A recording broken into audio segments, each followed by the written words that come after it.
నా ముందర జరిగే ఎన్ని తప్పులైనా కానీ నేను చూసుకొని సరిదిద్దుకొని వెళ్ళిపోతా. ఎవరిని ఏమీ మాట్లాడను, వాళ్ళ మంచే కోరుతా. కానీ నా వెనక జరుగుతున్న విషయాల గురించి, నా గురించి తప్పుగా ప్రవర్తించిన వాళ్ళు చాలామంది ఉన్నారు. కానీ వాళ్ళకి నేను సమాధానం చెప్పాను. ఎందుకంటే ఆ సమాధానం చెప్పేది ఒక్కడే, ఆ పరమశివుడు, బోలో శంకరుడు.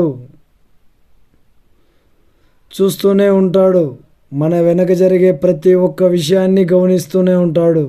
గుర్తుపెట్టుకోండి ఫ్రెండ్స్, ఎవరు చెడు కోరొద్దండి, మంచిగా ఉండండి, మంచిగా బతకండి.